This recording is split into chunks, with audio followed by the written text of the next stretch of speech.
Soundbar or conventional pair or multi-channel speakers? Which is the one to use? Now, given the fact that you're interested in the answer to that question is a great thing because it means that you're looking at improving your television sound quality. An unfortunate byproduct of today's thin flat screen TVs is that they don't have the volume, they don't have the space to have a good audio system built into them. Not like when we had old large cabinet tube-based television sets. So anything that you add to that system is going to improve the audio quality of the television immensely, believe me. And you'll know this, that if you've ever listened to the internal speakers in one of these flat screen sets, it's pretty bad. It's not what I would call high fidelity. So soundbar, as we have in front of me here, or conventional speakers. Basically, they will accomplish exactly the same thing. So it's really a matter of aesthetics, convenience, and how you want the system to perform. Basically, whether you have a pair of stereo speakers or an entire surround sound system, if you have the luxury that you're not worried about having to have speakers out into the room and you have the space for it, that's always going to give you the best performance. There's no way around it. No amount of signal processing trickery is going to fake a good, proper multi-channel surround system with speakers that are placed ideally for performance.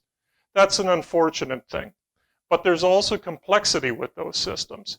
You need a separate receiver or a separate processor and power amplifier to connect everything up and to power the speakers.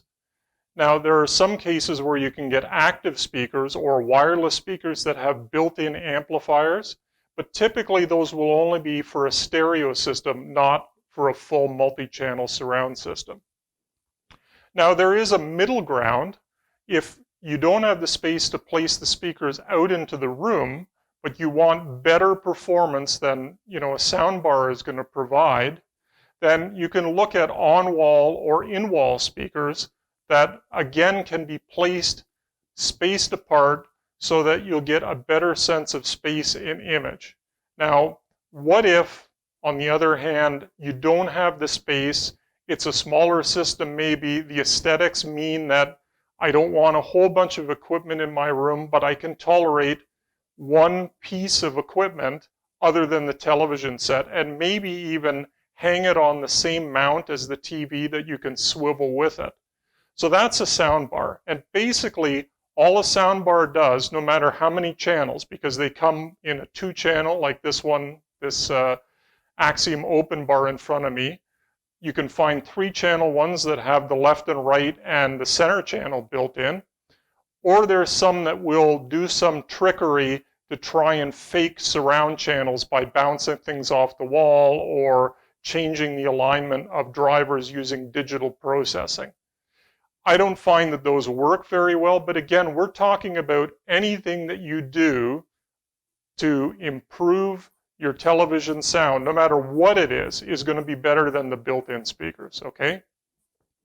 So, soundbar basically will take whatever number of speakers it purports to replace. So in a stereo one, this one unit would replace a pair of either bookshelf or floor standing speakers.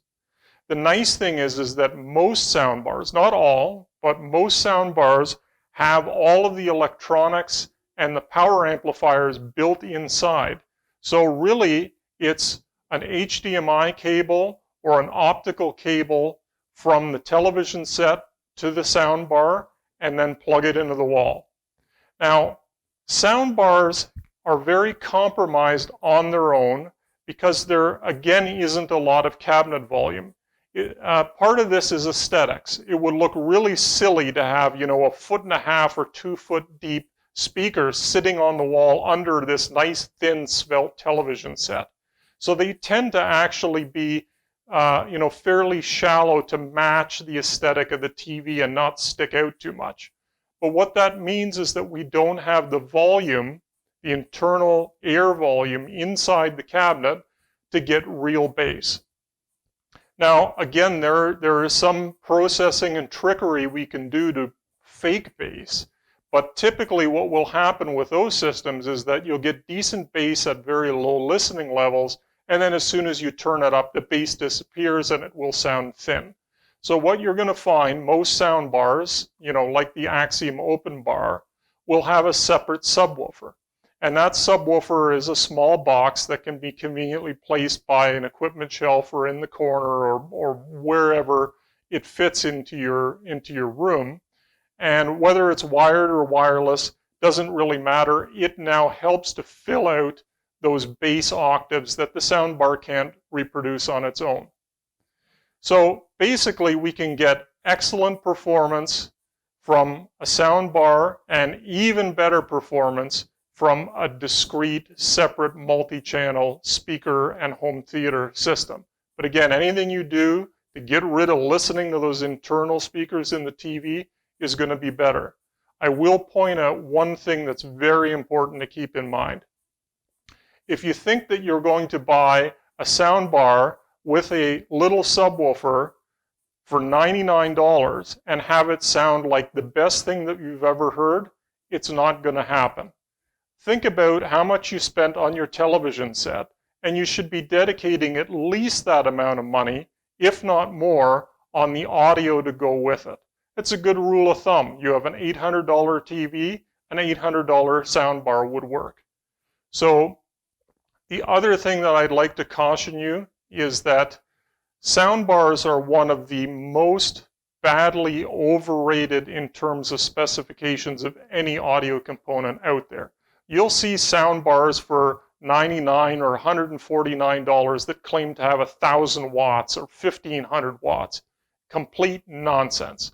Unfortunately, there isn't good regulation around these things. So, manufacturers will often inflate those numbers.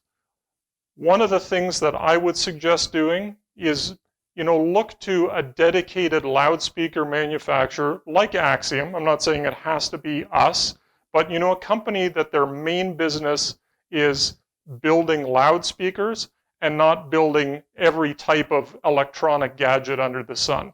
There's a good chance that those people will know better how to build a good soundbar than a company that, spits out all kinds of, gadgets and other electrical components, okay?